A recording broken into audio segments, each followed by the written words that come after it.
Welcome to special focus. Maharashtra రాజకీయాలు thriller, suspense సినిమాలను మరిపిస్తున్నాయి. ఏ క్షణం ఏం జరుగుతుందో తెలియని ఉత్కంఠ కొనసాగుతోంది. ప్రభుత్వం ఏర్పడిన ట్విస్ట్లపై ట్విస్ట్లు నెలకొంటున్నాయి. ఫడ్నవీస్ సర్కారు ఉంటుందా, త్రికూటమి పగ్గాలు అందుకుంటుందా అన్నది ఇప్పుడు అందరిలో నెలకొన్న సందేహం. ఇంతకీ మెజారిటీ ఎవరి వద్ద ఉంది? 4 పార్టీలు తమ వద్ద మెజారిటీ ఉందంటే తమ వద్ద ఉంది అని అంటున్నాయి. ఈ నేపథ్యంలో సర్వరోగ నివారణల బల పరీక్షతో అన్ని సందేహాలు పటాపంచలవుతాయి. అందుకు తగిన సమయం కోసం వేచి చూడాలి. పవర్ ఫైట్ పై ఇవాల్టి స్పెషల్ ఫోకస్.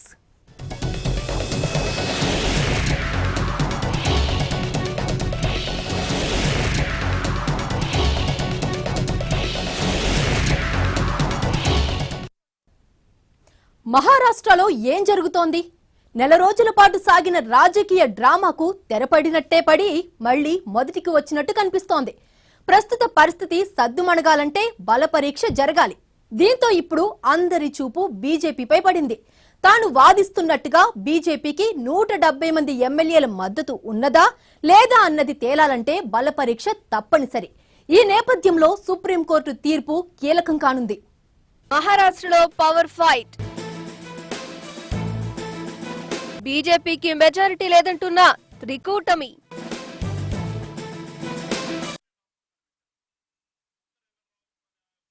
మహారాష్ట్రలో పవర్ ఫైట్.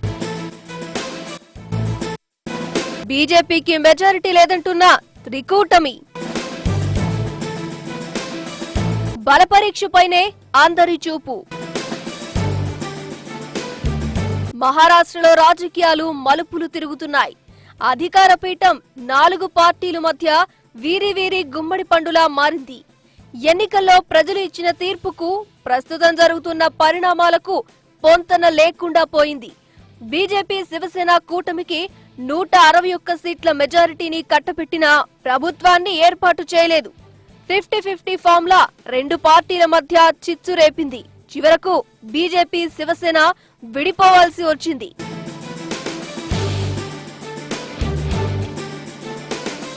23 నవంబర్ తెల్లవారుజామున మహారాష్ట్రలో చోటు చేసుకున్న అనూహ్య పరిణామాలు రాజకీయాలను ఒక్క కుదుపు కుదిపాయి.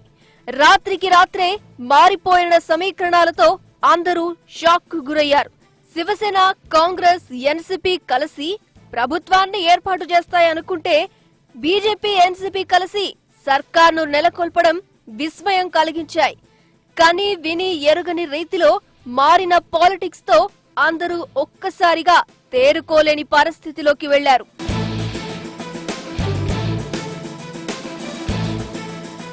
అనూహ్యంగా ఎన్సీపీ నేత అజిత్ పవార్ బీజేపీకి సపోర్ట్ చెప్పడాన్ని జీర్ణించుకోలేకపోయిన త్రికూటమి పార్టీలు సుప్రీంకోర్టు తలుపులు తట్టాయి. దీంతో justice N V Ramana, justice Ashok Bhushan, justice Sanjiv ఖన్నాతో కూడిన త్రిసభ్య ధర్మాసనం ఆదివారం ప్రత్యేక విచారణ చేపట్టింది. దాదాపు గంట పాటు సాగిన విచారణలో అనేక అనుమానాలు వ్యక్తం చేసింది. మహారాష్ట్రలో ప్రభుత్వ ఏర్పాటు రాజ్యాంగ విరుద్ధమా అనే అంశాన్ని పరిశీలించింది. అయితే సీఎం దేవేంద్ర ఫడ్నవీస్ తనకు మెజారిటీ ఉందంటూ గవర్నర్ కు ఇచ్చిన లేఖను దేని ఆధారంగా గవర్నర్ ప్రభుత్వాన్ని ఏర్పాటు చేసేందుకు నిర్ణయించారు, ఆ లేఖలను తమకు సమర్పించాలని ఆదేశించింది. ఈ మేరకు CM Fadnavis, deputy CM Ajit Pawar తో పాటు కేంద్ర రాష్ట్ర ప్రభుత్వాలకు నోటీసులు జారీ చేసింది. సొలిసిటర్ జనరల్ లేఖలు సమర్పించిన తరువాతే బలపరీక్షపై నిర్ణయం తీసుకుంటామని త్రిసభ్య బెంచ్ స్పష్టం చేసింది. కేబినెట్ నిర్ణయంతో అమల్లోకొచ్చిన రాష్ట్రపతి పాలన తిరిగి కేబినెట్ ఆమోదం లేకుండా ఎలా ఎత్తివేశారని కపిల్ సిబల్ ప్రశ్నించారు. అలాగే గవర్నర్ వ్యవహరించిన తీరును కూడా సిబల్ తప్పుపట్టారు. ఏ నిబంధనల ప్రకారం గవర్నర్ బీజేపీకి అవకాశం ఇచ్చారో తెలియజేయాలని కోరారు. ఏ మద్దతు పత్రాలను చూసి రాత్రికి రాత్రే ప్రభుత్వాన్ని ఏర్పాటు చేశారో తెలియజేయాలన్నారు.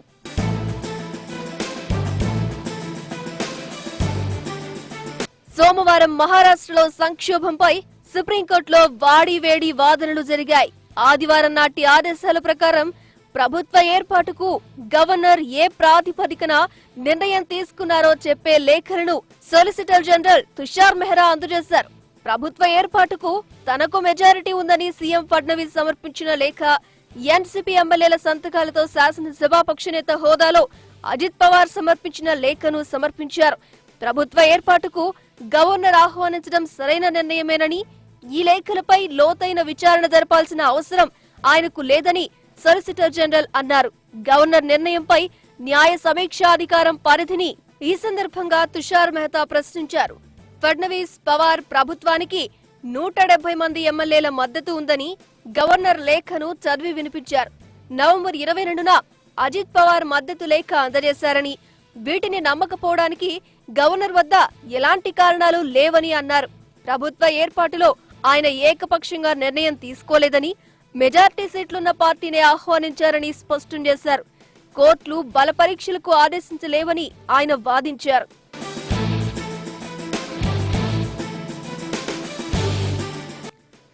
ఫడ్నవీస్ కు మెజారిటీ ఉంటే 24 గంటల్లోగా బలం నిరూపించుకోవాలని justice N V Ramana, justice Sanjay Khanna, justice Bhushan ధర్మాసనం వ్యాఖ్యానించింది. మెజార్టీని రాజ్ భవన్ నిర్ణయించలేదని, అసెంబ్లీలో మాత్రమే జరగాలని ధర్మాసనం అభిప్రాయపడింది. ఫిరాయింపులను నిరోధించాలంటే తక్షణమే బల పరీక్షను నిర్వహించాలని కోరింది. ఫడ్నవీస్ కు మెజారిటీ ఉందా? గతంలో 24 గంటల్లోనే బల పరీక్ష నిర్వహించిన సందర్భాలున్నాయని జస్టిస్ సంజీవ్ ఖన్నా వ్యాఖ్యానించారు. కోర్టుకిచ్చిన మద్దతు లేఖలు మరాఠాలో ఉన్నాయని, వాటిని అనువాదం చేయాలని ఆదేశించారు.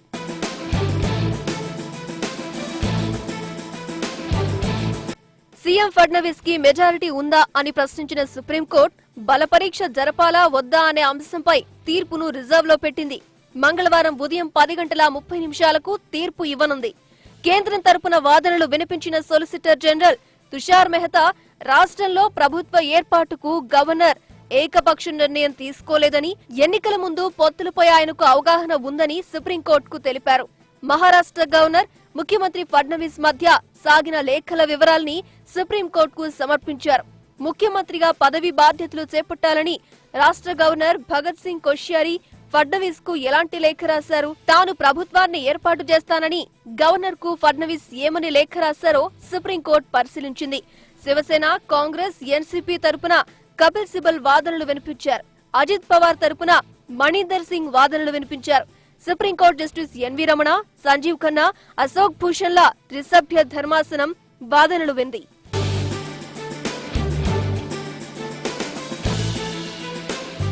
రెండు 288 అసెంబ్లీ సీట్లున్న మహారాష్ట్రలో బీజేపీ 105 స్థానాల్లో విజయం సాధించింది. శివసేన 56 సీట్లు గెలిచింది.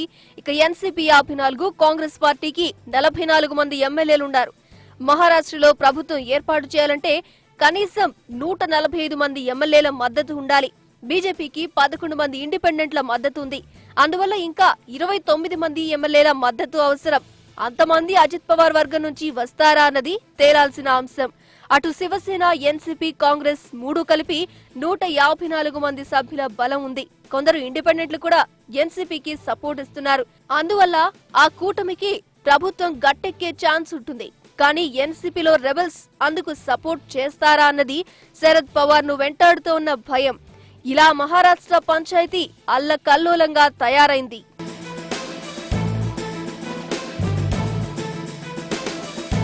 మరోవైపు లోక్సభలో మహారాష్ట్రలో చోటు చేసుకున్న పరిణామాలపై గందరగోళ పరిస్థితులు తలెత్తాయి. కాంగ్రెస్ నేతలు సభ ప్రారంభమైన కొద్దిసేపటికే పొడియం చుట్టుముట్టారు. స్పీకర్ ఓం బిర్లా సభ్యులు శాంతించకపోవడంతో సభను మధ్యాహ్నానికి వాయిదా వేశారు. రాజ్యసభలో కూడా ఆందోళనలు నెలకొనడంతో చైర్మన్ వెంకయ్యనాయుడు సభను మధ్యాహ్నానికి వాయిదా వేశారు. ఈ రోజు కాంగ్రెస్ ఎంపీలు పార్లమెంట్ ఆవరణలో ఎన్సీపీ చీలిక వర్గంతో కలిసి బీజేపీ ప్రభుత్వ ఏర్పాటును నిరసిస్తూ నిరసన ప్రదర్శన చేపట్టారు.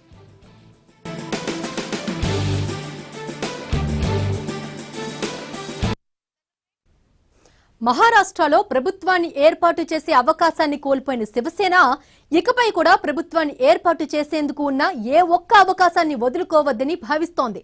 అందుకు ప్రతివ్యూహాలను రచిస్తోంది. ఎమ్మెల్యేలు చేజారిపోకుండా ప్రయత్నిస్తోంది. అటు బీజేపీది మైనారిటీ ప్రభుత్వం అంటూ శివసేన ప్రచారం చేస్తోంది. ఈ రాజకీయ చదరంగంలో పైచేయి ఎవరిది అవుతోందో వేచి చూడాల్సిందే. మహారాష్ట్రలో మైనారిటీ ప్రభుత్వం కొలువుదీరిందా? బీజేపీకి సపోర్ట్ ఇచ్చిన అజిత్ పవార్ వద్ద బలగం లేదా? Shiv Sena, NCP, Congress next plan ఏంటి? మహారాష్ట్రలో అధికారం దక్కి చేజారడంతో తీవ్ర నిరాశలో ఉన్న శివసేన ప్రభుత్వాన్ని ఏర్పాటు చేసేందుకు ఉన్న ఏ ఒక్క అవకాశాన్ని వదులుకోవద్దని భావిస్తోంది. అందుకోసం వైపు సుప్రీంకోర్టులో న్యాయ పోరాటం చేస్తూనే మరోవైపు తన ఎమ్మెల్యేలు చేజారిపోకుండా ఉండేందుకు చేయాల్సిన ప్రయత్నాలన్నీ చేస్తుంది.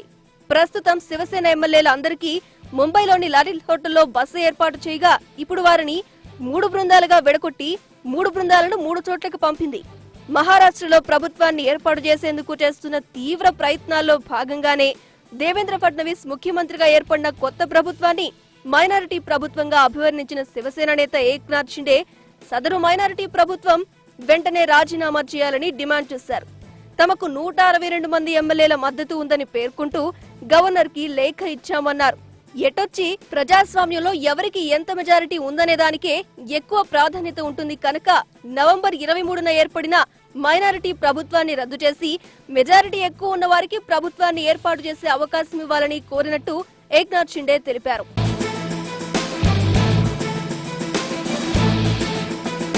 మహారాష్ట్రలో బీజేపీ సర్కార్ ఏర్పాటుకు చేపట్టిన ఆపరేషన్ కమల్ పై శివసేన అగ్రనేత సంజయ్ రౌత్ సంచలన ఆరోపణలు చేశారు. తుపాకీ నీడలో బీజేపీ ఆపరేషన్ ఆకర్ష్ ను చేపట్టిందని వ్యాఖ్యానించారు. ముఖ్యంగా సిబిఐ, ఈడీ, ఐటీ, పోలీస్ శాఖలకు చెందిన 4 అధికారులతో తుపాకీ గురిపెట్టి ఆపరేషన్ ఆకర్ష్ చేపట్టిందని ఆయన ఆరోపించారు. బీజేపీ 4 కేంద్ర దర్యాప్తు సంస్థల అధికారులతో శాసనసభ్యులకు గురి చూపించి చేపట్టిన ఆపరేషన్ కమల్ వల్ల శాసనసభలో బల నిరూపణకు మెజారిటీ లభిస్తుందా అని ప్రశ్నించారు. మహారాష్ట్ర రాజకీయాలపై సుప్రీంకోర్టు తీసుకునే నిర్ణయంపై తమకు పూర్తి నమ్మకం ఉందన్నారు. ऑपरेशन कमल ये छोड़ दीजिए, ऑपरेशन कमल में 4 लोग है, उसमें सीबीआई, ईडी, इनकम टैक्स और पुलिस, ये 4 लोग ऑपरेशन कमल करते हैं, लेकिन हमारे यहाँ उसका कोई परिणाम नहीं होगा. अगर आपके पास बहुमत था तो ऑपरेशन कमल की जरूरत आपको क्यों पड़ी है? चला. Out of 54 MLAs, we have 53 MLAs. Only Ajit Pawarji left. We appeal him that you can rectify your mistake and please resign. Still time is there. And Mr. Devendra Fadnavis have to take a call that we have 165 MLAs. You doesn't have any majority. You have to take a responsibility that you had made a mistake and resign. If they are not going to resign, definitely we will defeat the government on the floor of the house when a motion will come to take confidence, and definitely the motion will be defeated because we have 165 MLAs with us and we are hopeful after defeating the motion. Throughout the stalled the proceedings in the house, both houses. There is no compromise. There is no compromise with the government. The government is killing democracy from Arunachal to Goa, now Karnataka, after that Maharashtra. We could not easily take this. We will take seriously. They are destroying constitution everywhere in the country. అయితే అమిత్ షా రాజకీయ వ్యూహం ముందు శరద్ పవార్, ఆయనతో పాటు కాంగ్రెస్ నేత అహ్మద్ పటేల్ కూడా ఓడిపోయారు. 2 వారాల క్రితం నవంబర్ 12న రాష్ట్రపతి పాలన అమలైంది. 3 పార్టీలు బీజేపీని అధికారానికి దూరంగా ఉంచడానికి ప్రభుత్వం ఏర్పాటు చేయాలని అప్పటికే ఒక ఏకాభిప్రాయానికి వచ్చాయి. 3 పార్టీల పొత్తుకు తుదిరూపం ఇవ్వడానికి కూటమి పేరు, కామన్ మినిమం ప్రోగ్రాం లాంటి వాటి కోసం నవంబర్ 12 నుంచి 23 మధ్య చాలా సమావేశాలు జరిగాయి. అదంతా చూస్తుంటే బీజేపీ ప్రభుత్వం ఏర్పాటు చేయాలనే ఆలోచన వదులుకుంది అని వారు నమ్మకంగా ఉన్నట్టు అనిపించింది. 3 పార్టీలో కలిసి వండాలనుకున్న వంట పూర్తి కాకపోవడంతో అది గమనించిన బీజేపీ అజిత్ పవార్ కు గాలం వేసింది. ముఖ్యమంత్రిగా ఉద్ధవ్ ఠాక్రే నేతృత్వంలో ఎన్సీపీ, కాంగ్రెస్, శివసేన ప్రభుత్వం ఏర్పాటు చేస్తుంటే అక్కడ కూడా ఆయనకు మళ్లీ డిప్యూటీ సీఎం పదవి దక్కుండేది.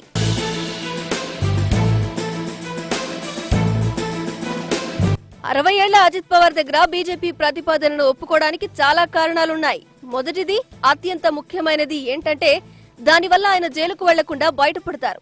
ఆయనపై ఎన్నో అవినీతి ఆరోపణలున్నాయి. అలాంటప్పుడు ఆయన బీజేపీతో కలిసి గంగలో మునగాల్సిన అవసరం ఉంది. జైలుకు వెళ్లకుండా తప్పించుకోవడమే కాదు, అజిత్ పవార్ బీజేపీ ప్రతిపాదనను స్వీకరించడానికి ఇంకో కారణం కూడా ఉంది. ఎన్సీపీని ముక్కలు చేయడంలో విజయవంతం కాగలిగితే ఆయన శరద్ పవార్ వారసుడవుతారు. మరో విషయం ఏంటంటే ఉప ముఖ్యమంత్రిగా ప్రమాణం చేసిన 2 రోజుల్లోనే అజిత్ పవార్ కు క్లీన్ చిట్ లభించింది. సుమారు 70,000 కోట్ల రూపాయల విలువైన ఇరిగేషన్ స్కామ్ లో ఆయనకు ఏసీబీ క్లీన్ చిట్ ఇచ్చింది. ఈ కేసును మహారాష్ట్ర ప్రభుత్వం అధికారికంగా మూసివేసింది.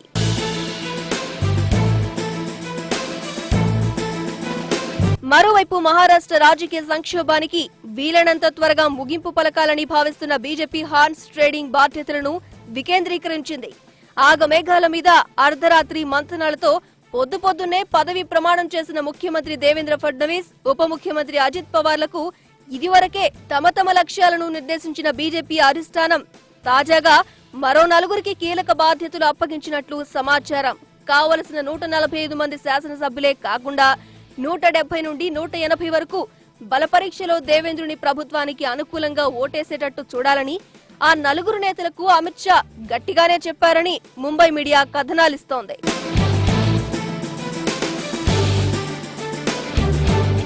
అక్టోబర్ 24న అసెంబ్లీ ఎన్నికల ఫలితాలు వెల్లడైనప్పటి నుంచి తీవ్ర ఉత్కంఠ రేపుతున్న మహా రాజకీయ పరిణామాలు నవంబర్ 23న అనూహ్యంగా కొత్త టర్న్ తీసుకున్నాయి. తెల్లవారితే శివసేన చీఫ్ ఉద్దవ్ ఠాక్రే ముఖ్యమంత్రిగా బాధ్యతలు చేపడతారని, శివసేన, కాంగ్రెస్, ఎన్సీపీ పార్టీల కూటమి ప్రభుత్వం ఏర్పాటవుతుందని అందరూ భావించారు. అందుకు విరుద్ధంగా బీజేపీ ఎన్సీపీ కూటమి ప్రభుత్వాన్ని ఏర్పాటు చేయడం విస్మయం కలిగించింది. సీఎంగా దేవేంద్ర ఫడ్నవీస్, డిప్యూటీ సీఎంగా ఎన్సీపీ నేత అజిత్ పవార్ పదవీ ప్రమాణం చేశారు. ఈ పరిణామాలతో శివసేన, కాంగ్రెస్, ఎన్సీపీ వర్గాలు ఉలిక్కిపడ్డాయి. వెంటనే అప్రమత్తమైన శివసేన, ఎన్సీపీ, కాంగ్రెస్ పార్టీలు తమ ఎమ్మెల్యేలు చేజారకుండా క్యాంపు రాజకీయాలకు తెరలేపాయి.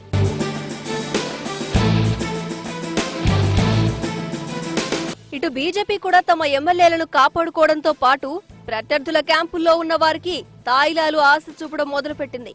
ఈ నేపథ్యంలో గోవా క్యాంప్కు చాలా మంది ఎమ్మెల్యేలను తరలించారు కమలనాథులు.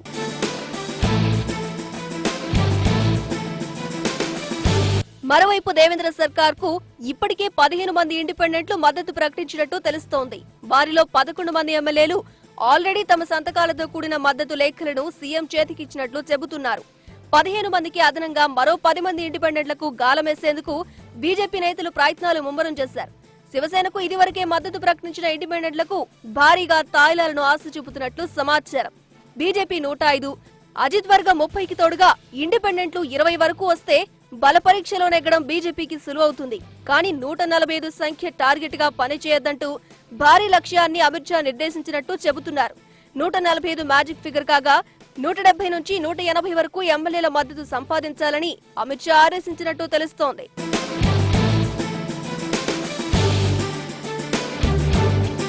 ఇటీవలి కాలంలో కాంగ్రెస్, ఎన్సీపీల నుంచి వచ్చి బీజేపీలో చేరిన సీనియర్ నేతలకు అమిత్ షా బాధ్యతలు అప్పగించినట్లు ముంబై మీడియా రాస్తోంది.